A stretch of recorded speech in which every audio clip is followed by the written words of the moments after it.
Good morning. This is KELOLAND On The Go with all you need to know in news and weather as you start your Easter Sunday. We also have your Boredom Busters coming up, but first, our top story. A home west of Sioux Falls has damage following a weekend fire. Crews responded to a structure fire call last night in the area of 265th Street and 459th Avenue south of Humboldt. The Minnehaha County Sheriff's Office says crews were able to put out the fire and save most of the home. No one was hurt and the cause is under investigation. Authorities have released the names of the 3 people killed in a weekend plane crash in eastern Nebraska. Their small plane went down into the Platte River south of Fremont, Nebraska Friday night. The victims have been identified as Jeff Bittinger and Randy Amrine from Fremont and Daniel Williams, who's from Kansas. The investigation into the cause of the crash has been turned over to the National Transportation Safety Board, which will release a preliminary report within 30 days. Spring cleaning doesn't just apply to around the house. 60 volunteers were outside Saturday helping clean up around Camp Leif Ericson. The site is in need of some TLC before camping season begins in just over a month from now. The staff is grateful for all the help. I'm very, very thankful. We all are thankful and just happy for a community that cares about giving kids a nature experience. Some of the volunteers taking part in the cleanup effort were one-time Leif Ericson campers themselves.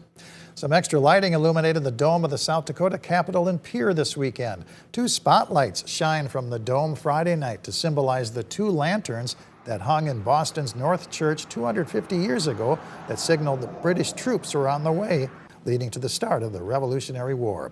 The display at the Capitol was organized by the America's 250th South Dakota Commission as part of the run-up to a celebration of the nation's semi-quincentennial, which is a fancy word for 250th anniversary. And you can read more about it in a Capitol News Bureau page report from Bob Mercer on our website right now. Let's take our first look at the forecast with meteorologist Adam Rutt in the Storm Center. Good morning, Adam. Good morning, Perry. Good morning, everybody, and happy Easter to you all. We're off to a quiet start to the day, but in some locations also a cloudy start. One of those examples is here in Sioux Falls as we take a look at Falls Park. 43 southeast wind, generally tolerable at just 9 miles per hour. We do get some bits of sunshine elsewhere, though, as we head on up to Aberdeen. Beautiful sunrise up there, 41 with a south wind at 15 miles per hour. Meanwhile, in Pier, clouds come back for that view, 43 with an east wind at 7 miles per hour. There's the Capitol building in the distance. And then we'll round it out with another beautiful blue sky, this time around over Rapid City. 31 with an east wind, nice and light at just 3 miles per hour. A little bit of everything on the temperature map this morning. 40s, 30s, even a couple of upper 20s. Ladder out toward Custer, they're at 28. 35, though, for Watertown, 37 in Brookings, as well as Mitchell and Chamberlain. 47, though, as you head toward winter. And the wind, again, is tolerable. In general, 5 to 15 miles per hour across much of the region. But we do have a few breezy days on the way, not to mention a couple of chances for rain to keep an eye on, some better than others. We'll talk about that in your extended forecast. All right, thank you very much, Adam. The high price of a dozen eggs can make celebrating Easter more expensive this year. The staff at Fleet Farm in Sioux Falls is seeing more customers picking up baby chickens with the hope that they'll lay their own eggs someday. But you need to plan ahead before bringing a chick home to the roost. I think people really need to look into everything that it takes to raise a chick, because there's a lot more than just the food and water. You have to make sure that they have proper bedding, and then chickens, you have to make sure they have proper electrolytes, because they can get different medical conditions if they aren't properly hydrated. The chicks do sell out most of the time, but if you can't get them right now, they'll be available at Fleet Farm until September. It is a common yet deadly medical condition. Blood clots claim thousands of lives each year in the U.S. Symptoms can range from chest pain to shortness of breath to feeling more tired than usual. Doctors say it's important to get looked at if you're feeling something wrong. It's a deadly condition. A lot of people don't even make it to the hospital. When you look at the scope of problem, there are 900,000 patients diagnosed with this problem every year, and 100,000 people die from it. Coming up at Eye on KELOLAND, we'll introduce you to a Sioux Falls woman who's sharing her recovery journey from blood clots. Be sure to watch tonight at 10. VFW Post 628 in Sioux Falls is hosting its monthly all-you-can-eat pancake breakfast. Serving time goes until noon at the South Dakota Military Heritage Alliance. The cost is $8 for adults and $2 for children.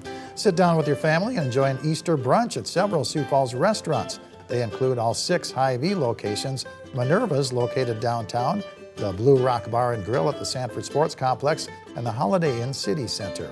The Great Plains Zoo in Sioux Falls is open from 10 to 5. Tickets are $15.50 for adults, $11.50 for children, and free for ages under 2. Movies playing at the Historic State Theater in downtown Sioux Falls include Seven Brides for Seven Brothers, rated G, and Bruce Almighty, rated PG-13. The Palace Theater in Laverne, Minnesota is featuring a Minecraft movie, rated PG. Showtime is at 2 p.m. Adam? Well, it's a good day to be out and about if you have the opportunity to do so on this Easter Sunday, but just know that the morning is going to feature a few more clouds, especially the farther south and east you go. You can see that on satellite and radar, but we do stay dry, so outdoor Easter Sunday plans are still good to go, at least through the afternoon for much of the region. Now, I can't see the entire day because, well, we do have to keep an eye on that down to the south. It's rain that's moving up to the I-80 corridor between Omaha and Des Moines. That's going to gradually slide on north and try and kick some rain westward, about as far west as the I-29 corridor. Now, where this low tracks is going to dictate just how much rain gets kicked westward back into our neck of the woods. But in general, the more into northwestern Iowa you go and then southwestern Minnesota east of Worthington, the more likely you are to get in on a decent bit of rain as this area of low pressure makes its move up to the north and east over the next about 12 or so hours. So here's Futurecast, and you can see the rain trying to push backward toward the interstate.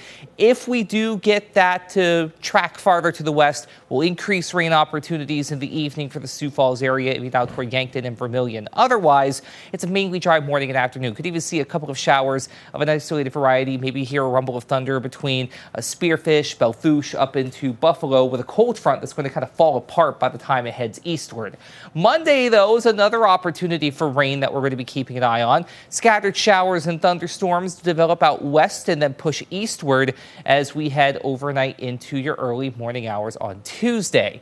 Now, we're not looking at too much rain at first, but when you include Monday night into Tuesday morning, we're looking at, in general, a tenth to a quarter of an inch of rain in many locations. Higher amounts, though, in northwestern Iowa, near and east of Spencer, especially depending on the track of today's low, where that heavier bit of rain moves through. From there, we'll watch Wednesday into Thursday, and even to a lesser extent Friday, for more opportunities at rain. So keep this in mind if you have any additional outdoor plans. The weekend also features a little bit of rain, to a lesser extent Saturday, more so as we head toward next Sunday. So that'll be something, again, that we keep an eye on. But to play devil's advocate, this is what we need. We are very much still in a drought situation, so these repeated opportunities for rainfall are not a bad thing.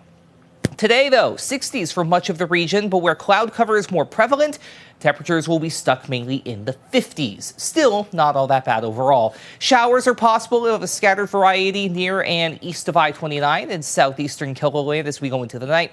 Otherwise, we have low temperatures in the 30s. Monday, featuring 60s and 70s for highs. Scattered showers and thunderstorms in the afternoon. West River, that'll push East River as we go later into the evening and overnight on Monday. But by day, much of Monday is dry in Sioux Falls.